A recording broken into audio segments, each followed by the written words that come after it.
조사된 남성의 약 25%만 불면증이 있었지만 여성에서는 35%에서 불면증이 있었다고 합니다. 또 다른 연구에서는 여성은 남성들보다 잠들기가 어렵고 잠을 유지하는 데 어려움을 겪고 있고 자고 나서 개운하지 않는 불면 증상이 1.8배 더 높았습니다. 이렇게 여성이 남성들보다 잠을 더 못 자는 이유는 에스트로겐, 프로게스테론과 같은 여성 호르몬의 수치의 변화가 불면증과 수면 무호흡증 등의 수면 문제를 유발하기 때문입니다. 여성의 약 3분의 1은 생리 주기 동안 불면 증상도 잘 발생하게 됩니다. 배란일로부터 생리하기까지 약 2주 동안의 여성들은 밤에 더 잠자기가 어렵고 중간에 자주 깨는 문제를 경험합니다. 이 시기에 나타나는 여성 호르몬의 변화가 수면 구조의 변화를 일으켜 깊은 수면이 적어지기 때문입니다. 생리가 있는 여성의 약 70에서 80%는 생리 일주일 전부터 생리 전 증후군 증상을 겪게 되는데요. 이때 수면의 질이 떨어지고 깊은 잠이 줄어들고 중간에 자주 깨고 악몽을 꾸며 낮에 피곤하고 집중력이 떨어지게 됩니다. 생리 전 증후군이 있는 여성의 약 70%가 불면 증상을 경험하게 되며 수면 호르몬인 멜라토닌의 분비가 30에서 50% 정도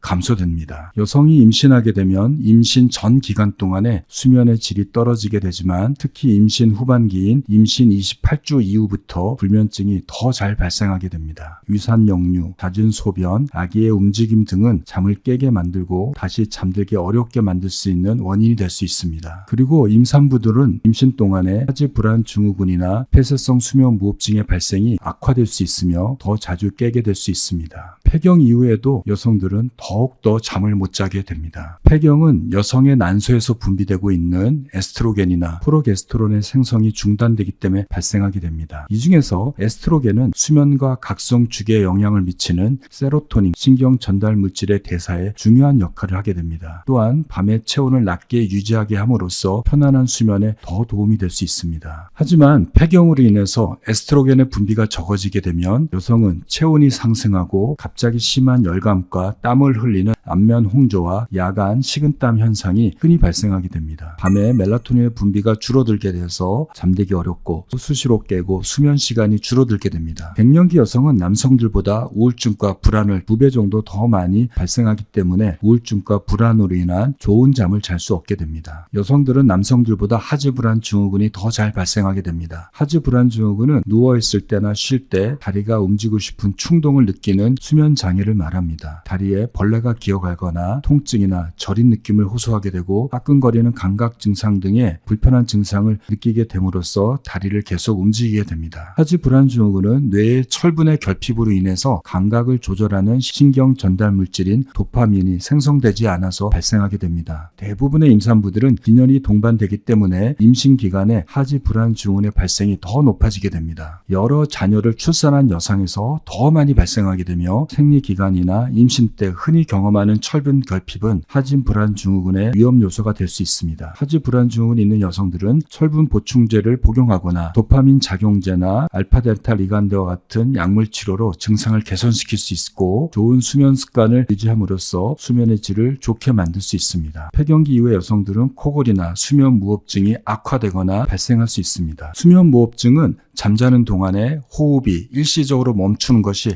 반복되는 수면 장애입니다. 이렇게 일시적으로 호흡이 중단되는 것이 반복되는 것은 다시 숨을 쉬기 위한 뇌의 노력입니다. 뇌도 같이 깨어나서 깊은 잠을 못 자고 얕은 잠만 자게 됨으로써 수면의 질이 크게 떨어지고 낮에도 과도한 주간 졸음증이 동반되게 됩니다. 여성이 폐경과 갱년기에 접어들게 되면 더 심한 코골이와 수면 무호흡증이 남성들보다 더 빈도가 높아질 수 있습니다. 그 이유는 난소에서 분비되는 프로게스테론의 문제 때문입니다. 프로게스테론은 혀 근육의 긴장도를 높여서 잠들어도 혀가 덜 늘어지도록 하는데 폐경으로 인해서 프로게스테론이 분비되지 않음으로써 갱년기 여성에서 습관성 코골이와 폐쇄성 수면 무호흡증이 더 잘 발생하게 됩니다. 또한 비만과 노화는 수면 무호흡증의 가장 큰 위험 요소 중에 하나입니다. 폐경기 동안에 여성은 호르몬의 변화를 경험하여 복부 지방이 증가되고 살이 찌게 됩니다. 또한 나이가 들게 되면 혀 근육의 탄력이 떨어져서 갱년기로 인해서 프로게스테론이 분비되지 않는 것과 맞물려서 수면 무호흡증의 위험성을 증가시키게 됩니다. 수면 무호흡증은 고혈압, 당뇨, 심내 혈관 질환의 위험성을 높이고 돌연사와 치매의 위험성을 2배 이상 높이게 되기 때문에 반드시 치료돼야 합니다. 양압기 치료나 구악내 장치 등의 다양한 효과적인 치료를 선택해서 치료받으시기 바랍니다. 교대 근무를 하는 여성들의 경우에 수면 장애가 더 잘 발생하고 그에 대한 합병증도 남성들보다 더 높아진다고 합니다. 야간 근무자나 교대 근무자들은 자연스러운 수면 각성의 일주기 리듬이 중단되거나 잦은 변경 때문에 편안한 수면이 줄어들고 전반적인 수면이 줄어들게 되고 깊은 잠을 못 자게 됩니다. 한 대규모 연구에 따르면 여성 야간 교대 근무자들은 유방암과 심내 혈관 질환의 위험성이 훨씬 더 높다는 사실이 밝혀졌습니다. 교대 근무로 인해서 밤낮으로 빛에 노출되고 수면 부족이 이어짐으로써 일주기 리듬이 방해가 받아서 신체의 변화나 호르몬 변화에 영향을 미친다고 합니다. 교대 근무자나 야간 근무자들은 5,000 룩스 이상의 밝은 빛이나 블루라이트를 이용한 광치료법, 그리고 멜라토닌 등의 약물 치료나 근무 시간과 수면 시간에 맞는 수면 습관 교정을 통해서 좋은 잠을 유지하도록 노력하셔야 합니다. 통증이 지속되게 되면 잠들기도 힘들고 중간에 깨어나고 수면의 질이 떨어지게 돼서 편안하게 잘 수가 없습니다. 편두통, 긴장성 두통, 가슴 쓰림, 관절염, 섬유 근육통 등은 여성에서 더 흔하게 발생하게 됩니다. 통증의 원인을 잘 찾아내고 수면 장애나 통증의 문제를 조절하도록 하여야 합니다. 또한 이완요법이나 인지행동 치료와 생활습관 변화를 통해서 약물 치료를 통해서 통증과 수면을 조절할 수 있습니다. 이렇게 여성들은 일생에 거쳐서 남성들보다 더 잠을 못 잘 가능성이 높다고 합니다. 다음 영상에서 잠을 못 자는 여성들이 스스로 노력을 통해서 잘 자는 방법을 말씀드리도록 하겠습니다.